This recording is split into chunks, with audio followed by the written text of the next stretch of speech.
6, and Liam Jenkins, the new pitcher, after the pitch count got away from Kozowski, although over the course of 5 innings allowing no runs, only a single hit, then a double to pass a tempo to lead off the 4th.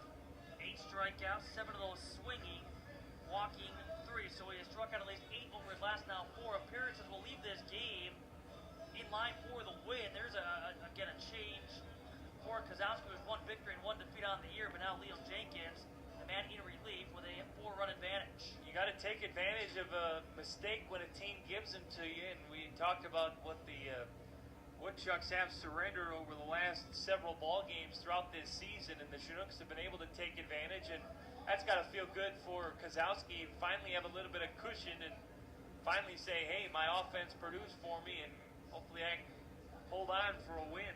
George Yancha, the third baseman, leads things off for the Woodchucks. And the first pitch he sees from that imposing figure on the hill, bobbled, juggled, and dropped. Owen Miller with an E6, the second error against the Chinooks on what could have been a routine play, anything but. And Yancha is safe over at first base. Well, I've had pitchers, though, that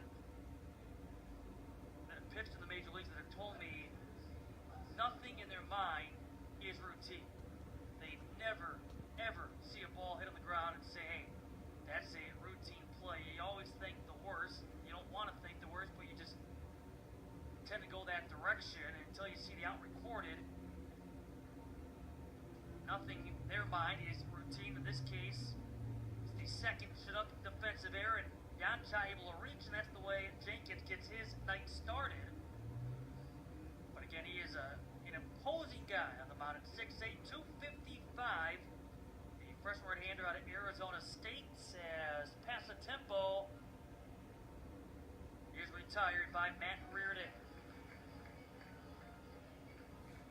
1 down now for Stephen Mangrum.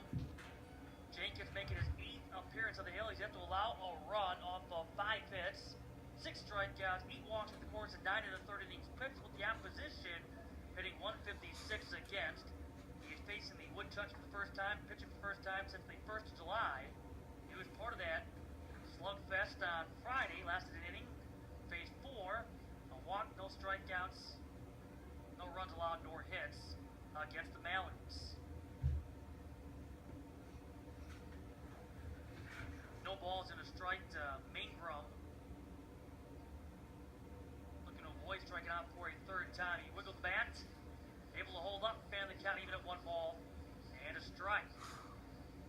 Now we're talking about some of the news and notes from around the league. Of course, one of the big stories came Saturday in that doubleheader between Kenosha and Rockford, in which Game 2 would see Kingfish pitcher Rico Beltran out of Lynn University pitched the 19th Northwoods League no-hitter.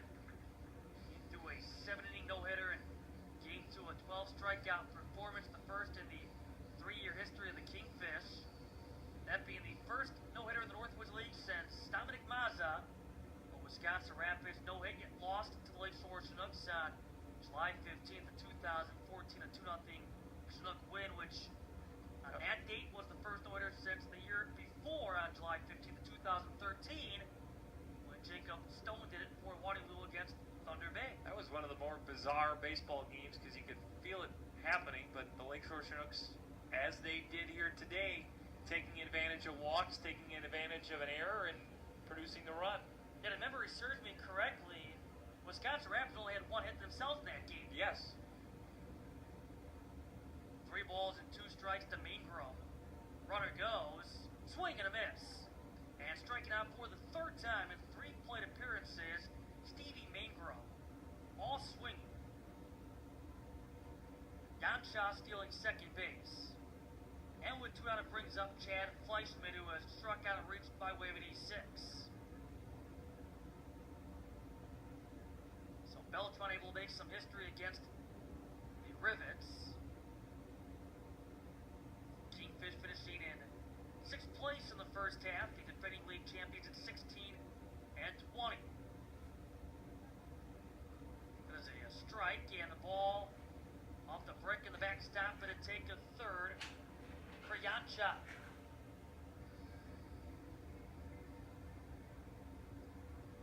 So all of a sudden, the Woodchucks, 90 feet away from getting on the scoreboard. Jenkins, a quick conversation here with McDevitt off the wild pitch.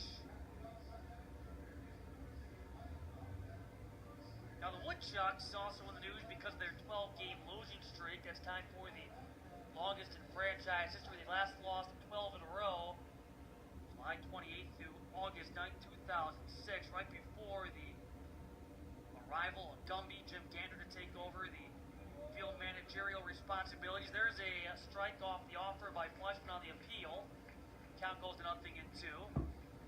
Third time the Woodchucks have lost 10 or more in a row. They also lost 10 straight at one point last year. That between the 25th of July and the 2nd of August. They're trying to avoid what would be a new franchise record, not a record you want to hold for longest losing streak here tonight. Swing and a miss. Fleischman strikes out. That's the 10th K for Chinook pitching. Janchon left over at third base.